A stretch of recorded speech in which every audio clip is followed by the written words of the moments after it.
Labrīt vēlreiz 8 un gandrīz 7 minūtes. Jā, 30. janvārs un ziņas. Uzdot ministru kabinetam ļaus tūlītēji risinājumu ķemeru sanatorijas ēku bojājas apturēšanai. Par šādu priekšlikumu, ko izteikusi parlamentārās izmeklēšanas komisija, šodien būs jālēm Saeimas deputātiem. Beidzot darbu pie ķemeru sanatorijas jautājumu, īpašā komisija norādīja, piedaloties ekspertiem, nepieciešams izvērtēt objekta attīstības perspektīvas un iespējami valsts un pašvaldības iesaistīšanos kultūra vēsturiskā kompleksa darbības nodrošināšanā.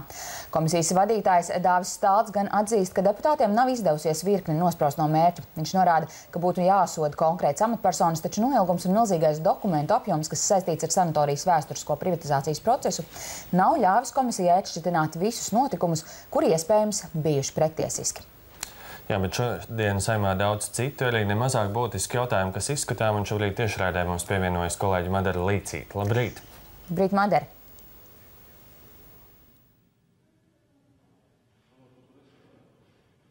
Labrīt no Saeimas nama. Šodien deputātiem plenārsēdē būs jāskata vairāki būtiski jautājumi.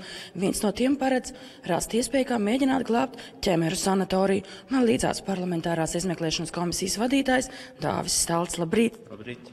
Un sakiet, kāds ir tas pats galvenais lēmuma projekts, ko jūs gribat panākt ar ķemeru sanatoriju? Mēs gribam, lai valsts nekavējoties iesaistās ķemeru sanatorijas jautājumu risināšanā un novērš tā ķemeru sanatorijas tālāk bojājai. Ir ziema, maksātnespējas administratoram trūks līdzekļu, lai apkurinātu ķemeru sanatorijas telpu. Un ja mēs šodien neatradīsim risinājumu, es domāju, ka daudz kas ies bojā no tā, kas jau padarīts. Jūs piedāvājat valsts finansējumu?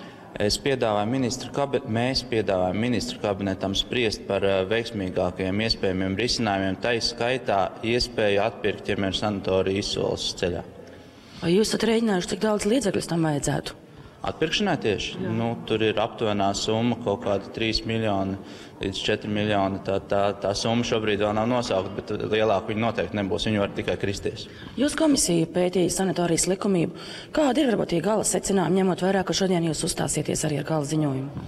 Viens no tādiem būtiskākajiem gala secinājumiem, ka privatizācija ir, mūsuprāt, notikusi pretiesiski un privatizācijas aģentūra ir tā iestāde, par kuru visvairāk mēs vēršamies arī ģenerāla prokuratūrā. Tā skaitā ar lūgumu izskatīt iespēju uzsākt kriminālu procesu pret privatizācijas aģentūras vadību. Kas ir tas, kas ir bijis tas pretiesiskais, ko privatizācijas aģentūra ir pieļāvusi? Varbūt, kurš bija aģentūras vadītājs? Tie vadītāji visos laikos nav aizstāvējuši valsts intereses, mūsuprāt, un arī šobrīd esošais vadītājs līdz pat šim brīdim ir rīkojies bezatbildīgi un nolaidīgi pret valsts interesēm. Kas notika agrāk, to, lai izvērtē tātad kompetences izmeklēšanas iestādes, kurām ir iespēja operatīvi izmeklēt šīs lietas, bet mūsu rīcībā esošie fakti, par kuriem mēs ziņojam arī ģenerāla prokuratūrai, liecina par to, ka lielāka šī ieinteresētība no privatizācijas puses ir bijusi atbalstīt investoru nekā valsti. Vai jūs aicināt vērsties arī likumdevējiem vai izmeklētājiem arī pret konkrētām amatpersonām? Pret privatizācijas aģentūras būtībā vadību tieši konkrēti, jo nav mums nekādu precīzu datu par to, kuras citas amatpersonas līdz šim būtu iesaistītas ķemeru sanatorijas izplatināšanā, tā to varētu nosaukt. Jūs varat, vai vispār vēl ir iespējams glābt ķemeru sanatoriju? Jā, ir. Ja Jūrmālas dome, valsts nāk kopā, liek kopā arī finansējumu un tad uzmeklē kādu privāto investoru, kas tur var ieguldīties kā partneris, kā iespējams nomnieks vai kā citādi, jo pašai valstī vai vienam pašam privātajam tas nav paceļams jautājums. Vai jums ir kāds aplēses, cik tas varētu šī sanatorijas glābšana izmaksāt līdz brīdim, lai to varētu piedāvāt kādam investoram?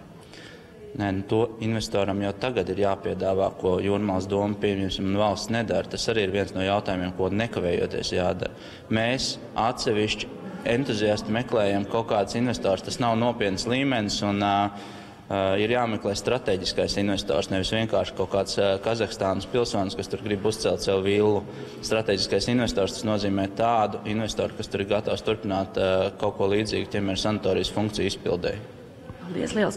Un piebildīšu, ka šodien Saeima lems arī par tā dēvētās lauksaimniecības zemes iespēju paturēt Latvijas pilsoņiem pretīs pārdošanu ārzemniekiem, kā arī par čekas maisiem par iespēju vēl 30 gadus tiesiskā ceļā konstatēt sadarbību ar VDK.